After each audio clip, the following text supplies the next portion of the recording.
So hey guys, welcome to Real Sports Bengali. সো আজকের ভিডিওটা হতে চলেছে মোহনবাগানের কোন কোন পজিশনে প্লেয়ারের দরকার আছে তার উপর। ইস্টবেঙ্গলের কাছে ম্যাচটি হারার পর মোহনবাগানের যে পজিশনগুলো এক্সপ্লয়েড হয়েছে সেই জায়গায় মেনলি প্লেয়ার সম্পর্কে আমরা আজকে আলোচনা করব, যার মধ্যে আমি দুটো পজিশনের কথা বলবো, বিশেষ করে তিনটে আইএসএলের কথা মাথায় রেখে। একটি হচ্ছে মাঝমাঠ, যেখানে মোহনবাগানের কোনো বিদেশি মিডফিল্ডার নেই, তার জন্য একটি বড় সমস্যা দেখা দিয়েছে। আগের দিনের ম্যাচে স্পষ্ট বোঝা গেছে এই সমস্যাটা, যেখানে থাপা সাহাল এগিয়ে যাওয়ার পরে আপুইয়া একেবারে লোনলি ফিল করছিল, যে কারণে যখন কাউন্টারে ইস্টবেঙ্গল অ্যাটাকগুলো করে তখন উম, এক থেকে দুটো পাসের মধ্যেই তারা মোহনবাগানের ডি বক্সের মধ্যে চলে আসছিল। এই জায়গায় যদি একটা বিদেশি মিডফিল্ডার থাকতো যে খেলাটাকে কন্ট্রোল করতে পারতো, সেক্ষেত্রে বেটার হতো এবং এই মাঝমাঠে যে ফাঁক ফোকরগুলো দেখা যাচ্ছে এটা বন্ধ করা যেত। আগের সিজন থেকে এইটি লক্ষ্য করা গেছিলো, কিন্তু যা হোক তা হোক করে আগের সিজনে এই জিনিসটা মেক আপ করা গেছিলো। অনেকটা গ্রেগ স্টুয়ার্ট এই কাজটা করেছিল অ্যাটাকিং মিডফিল্ডের উপরে, এবং টাংরি ওইয়া এরা পিছন থেকে সাপোর্ট করেছিল। কিন্তু এবারে যেহেতু গ্রেগ স্টুয়ার্ট জাতীয় কোনো প্লেয়ার নেই, সেক্ষেত্রে এই ফাঁক ফোকরটা বেশি করে বসে যাচ্ছে। আপনারা এখানে বলতেই পারেন যে রবসান রবিনও তো সাইন হচ্ছে, সে অ্যাটাকিং মিডফিল্ডার হিসেবে খেলে দেবে এবং আগেরবারের মতো আপুইয়া থাপা বা টাংরি এরা পিছন থেকে ব্লকিং জোনে কাজ করবে। কিন্তু আপনারা হয়তো ভুল করছেন, রবসান কিন্তু মেনলি আসা উইঙ্গার হিসাবেই খেলে, আর প্লেয়ারটা লাস্ট কয়েক মাস ধরে তেমন টপ টিয়ার লিগে খেলেও নি চোট পাওয়ার পর থেকে। তারা সে কীরম খেলবে সে নিয়েও আমরা এখন অবধি কিছু বলতে পারছি না। সেক্ষেত্রে মোহনবাগানের আই থিঙ্ক যেহেতু এএফসি খেলতে চলেছে, সেক্ষেত্রে সেখানে ইন্ডিয়ান মিডফিল্ড দিলে পুরোপুরিভাবে এক্সপ্লয়েট হয়ে যাবে, যেটা আমরা আগের দিন লক্ষ্যই করেছি। এবং এএফসিতে ওই টপ টুয়ে যাওয়ার স্বপ্নটা ভুলেই যেতে পারেন। তো মোহনবাগানের ইমিডিয়েটলি দরকার ওই পজিশনে একটা প্লেয়ার সাইন করা, যেমন জনি কাউকর মতো। আমার মনে হয় ওই পজিশনে একটা বেটার প্লেয়ার ইন্ডিয়ান সার্কিটেই ছিল, যে প্লেয়ারটার নাম হচ্ছে কর্নার সিলস। হ্যাঁ, কর্নার সিলস প্লেয়ারটি যেমন অ্যাজ আ নাম্বার 6 খেলতে পারে, নাম্বার 8 খেলতে পারে, নাম্বার 10 খেলতে পারে, এমনকি রাইট উইং বরাবরও খেলতে পারে, এমনকি অ্যাজ আ স্ট্রাইকারও খেলতে পারে। তো একটা প্লেয়ার যখন এতগুলো অপশান আপনাকে দিচ্ছে, তো আপনারা কী চাই? সিলস না হলেও মোহনবাগানের এক্ষুনি ইমিডিয়েটলি ওই পজিশনে একটা সিডিএম নেওয়া দরকার। কারণ মোহনবাগানের টিমটা বিশেষ করে মাথাভারী টিম অ্যাকচুয়ালি। বলতে গেলে তিনজনই স্ট্রাইকার, কামিংস, ডিবি, পেত্রাতস। এদের মধ্যে কেউই পিছন থেকে খেলতে স্বাচ্ছন্দ্য বোধ করে না। কামিংস যদিও বা পিছন থেকে খেলছে, কিন্তু সে তো অ্যাসা সিএম নয়, সে তো অ্যাসা স্ট্রাইকার। তো তার উপর কখনোই খেলাটা তৈরি করার দায়িত্ব দেওয়া যেতে পারে না। এফসির কথা মাথায় রেখে ধরুন ফরমেশনটা এরম হলো যে অ্যাটাক তৈরি করার দায়িত্বটা রবসান রবিনের ওপর থাকলো, এবং মাঝমাঠটা কন্ট্রোল করার দায়িত্বটা কর্নার সিলসের ওপর থাকলো, এবং কিছু কিছু ক্ষেত্রে corner seals as a right channel বরাবর খেললো মনবীর সিংয়ের জায়গায়।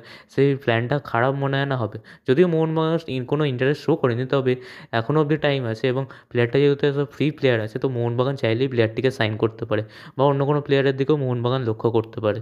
আপনারা এখন আমার 6 নম্বর 7 নম্বর এই নম্বর বিদেশি নিয়েও কথা বলতে পারেন, কিন্তু আপনারাই ভেবে দেখুন এখন আইএসএল নিয়ে কোনো ঠিক ঠিকানা নেই। তো এখন কি 6 নম্বর 7 নম্বর ভেবে লাভ আছে? আর আমার তো মনেও হয় না যে জানুয়ারির আগে আইএসএল শুরু হতে চলেছে এইবারে। তো আমাদের এখন প্রথম পাখির চোখ করা উচিত এএফসিটাকে, যেখানে মোহনবাগানের আমার যতদূর মনে হয় 7টা বিদেশির দরকার আছেই। যেখানে কর্নার সিলসের মতো কোনো প্লেয়ারকে যদি মোহনবাগান সাইন করতে পারে, সেটা সবথেকে বেটার হয় এবং মোহনবাগানের টপ টু যাওয়ার আশাটাও বজায় থাকতে পারে সেটার জন্য। অপর ক্ষেত্রে যে পজিশনটায় আমরা এতদিন ধরে সবথেকে বেশি ভুগছি, সেই পজিশনটা হচ্ছে আশিস রায়ের পজিশনটা।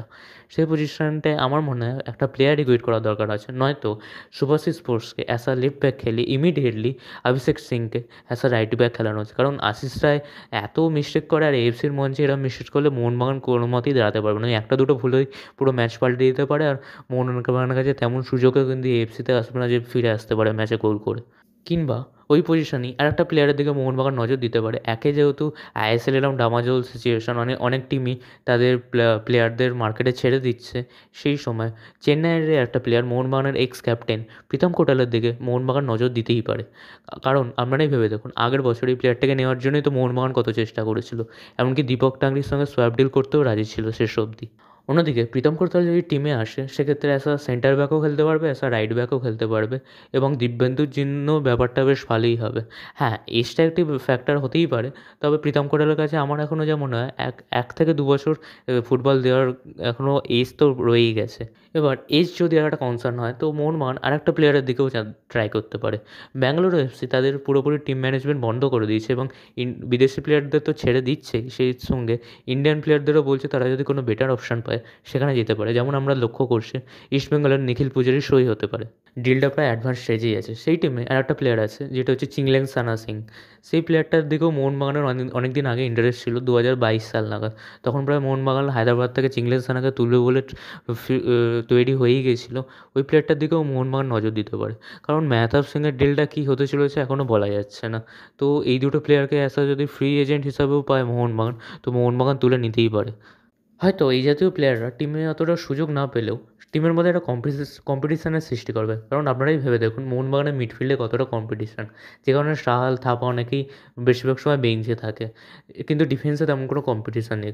এইভাবে যদি ডিফেন্সে কম্পিটিশান শুরু হয় তো সমস্ত প্লেয়ারই নিজেদের 100% বেশি দেওয়ার চেষ্টা করবে প্রতিটা ম্যাচে ফার্স্ট টিমে সুযোগ পাওয়ার জন্য। তো এখানে টিমের ক্ষেত্রেও একটা ভালো জিনিস হবে। তো এই বিষয়ে আপনাদের কী মতামত অবশ্যই কমেন্টে জানান। আর আপনাদের কী মনে হয় মোহনবাগানের এএফসির কথা মাথায় রেখে কি কোনো বিদেশি আরও সাইন করা উচিত, বা কোনো বিদেশির নাম আপনাদের কি মাথায় আছে? অবশ্যই কমেন্টে জানাতে পারেন। অন্যদিকে আইএসএলের কথা বাদ দিলে মাথায় এলে তো আপনারা সত্যি কথা বলতে আইএসএলের কথা আপনারাই ভেবে দেখুন। আইএসএলের মান কিন্তু এবারে পড়তে ছিল, কারণ বেশিরভাগ টিমই বন্ধ হতে চলেছে এবং যবে আইএসএল শুরু হবে তবে হয়তো অর্ধেক টিম তার প্রপার টিম নিয়েও থাকবে না। হয়তো এবারে দেখা যেতেই পারে আইএসএলে দুটোই ভালো টিম থাকলেও একটা হচ্ছে মোহনবাগান, একটা হচ্ছে ইস্টবেঙ্গল, আর অন্যদিকে নর্থ ইস্ট।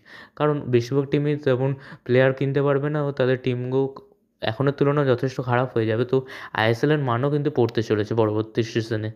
তো সেক্ষেত্রে মোহনবাগানের এএফসির কথা মাথায় রেখেই এই ইন্ডিয়ান ফুটবলের খারাপ সিচুয়েশনে যেহেতু সব টিম প্লেয়ার ছেড়ে দিচ্ছে, তো নিজেদের টিমের জন্য কয়েকটি ভালো ভালো প্লেয়ার রিক্রুট করার প্রয়োজন আছে বলে তো আমার মনে হয়। আপনাদের কি মতামত অবশ্যই কমেন্টে জানান। ভিডিওটি ভালো লাগলে একটি লাইক করে দেবেন ও চ্যানেলটিকে একটি সাবস্ক্রাইব করে দেবেন। টাটা।